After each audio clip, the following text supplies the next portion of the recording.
Albert Spaggiari was a photographer who owned his own studio. He had grown deeply tired of his middle-class life. Very close to Spaggiari's studio building in Nice stood the Société Générale bank. One day, he went to the bank for some routine transactions. While inside the bank, a faint sound reached Spaggiari's ears.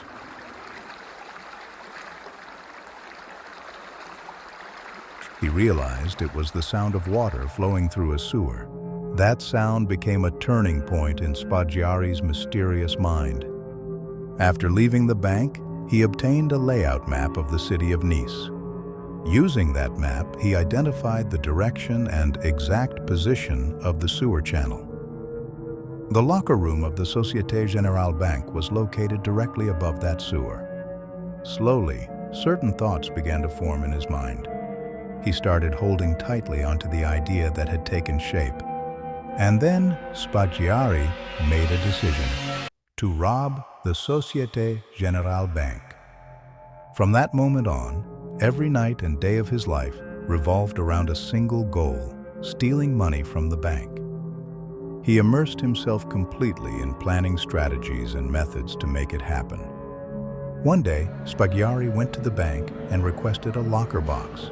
He had multiple intentions behind this move. As a depositor, he entered the locker room along with a bank official. Spaggiari carefully studied the locking system of the locker room. After opening the locker, the official left the room. Now, Spaggiari was alone inside the locker room.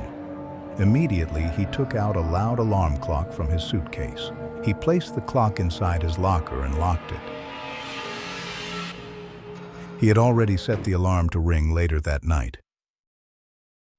That night, Spaggiari came and stood outside the front of the bank. He waited for that exact moment.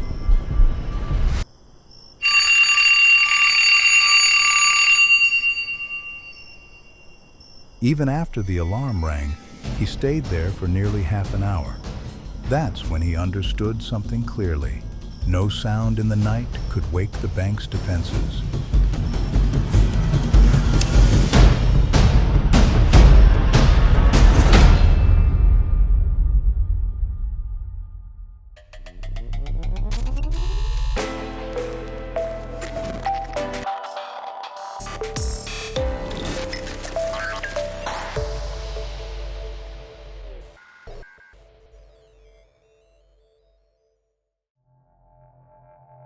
There was a major reason why the Société Générale bank had no nighttime security systems. At that time, the bank possessed one of the most advanced locking systems compared to any other bank. Moreover, the locker room had extremely thick walls. They firmly believed that no one could break through them. Spaggiari began drawing detailed plans of the bank and its locker room. He also decided exactly how the operation should be carried out. He realized he could not execute this operation alone. He needed a few workers, and so he began searching for them.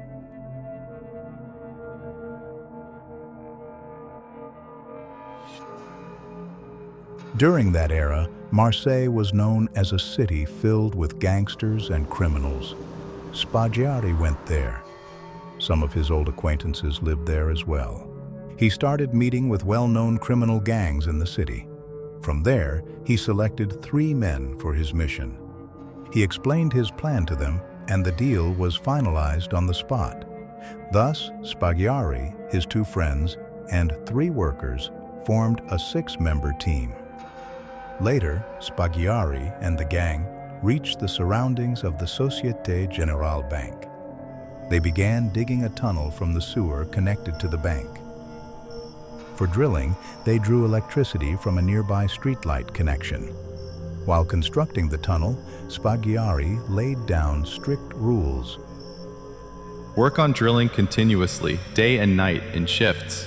Workers must rotate according to shifts. Coffee and alcohol are strictly prohibited during work. Anyone finishing a shift must sleep for at least 10 hours. It took 2 months to complete the tunnel from the sewer to the bank locker room. The tunnel was approximately 8 meters long.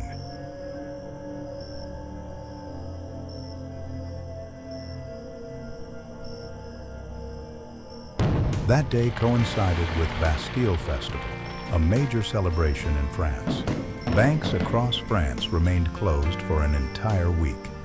It was during this time that Spaggiari and his gang entered the bank through the tunnel. They reached the locker room through the tunnel. Once inside, they welded the locker room door shut from the inside. They then began preparing dinner right there. Sitting together, they ate food and drank wine. They slowly began forgetting that they were in the middle of a bank robbery. After dinner, they returned to work. The Société Générale bank vault contained around 4,000 safety deposit boxes. They targeted about 400 of those boxes. They carefully emptied all the money into sacks, taking their time. Along with cash, Spaggiari and his team also seized many extremely valuable documents. The total value of the stolen items was estimated at nearly $100 million. It became one of the biggest bank robberies in history, though even they didn't realize it at the time.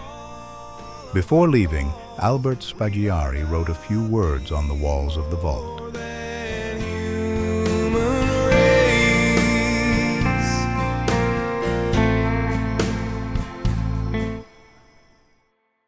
On the day before the bank reopened after the holidays, Spaggiari and his team exited the bank. They left the city that very day.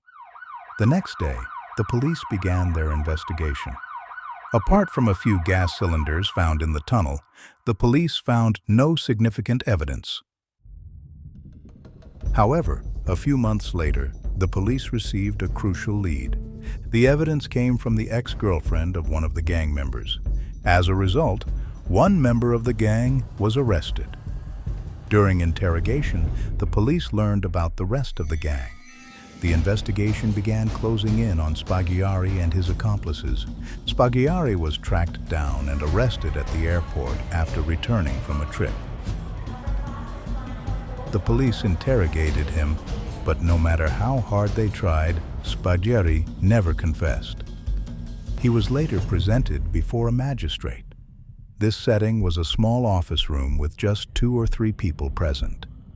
There, Spaggiari submitted a document he had prepared to the judge. As the judge began reading it, he noticed several inconsistencies. The judge struggled to understand it and repeatedly tried to make sense of it. He even called the other 2 people in the room to help. The language and wording of the document were confusing, and despite their efforts, they couldn't fully understand it. Finally, the judge told Spaggiari that he couldn't understand the document. When the judge looked up toward the room, he was shocked. Spaggiari was no longer there. The window was open. They immediately looked down. Spaggiari was falling onto the roof of a car. From there, he jumped onto the back of a motorcycle that was waiting for him and sped away. Only then did they realize that even that document had been part of his master plan. By the time the police reached the scene, he had vanished. An intense manhunt followed, but even after many years, the police were unable to find him.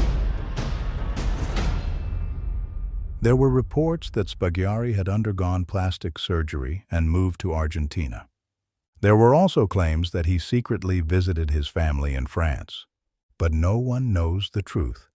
One thing alone is certain. To this day, the police have never been able to catch him.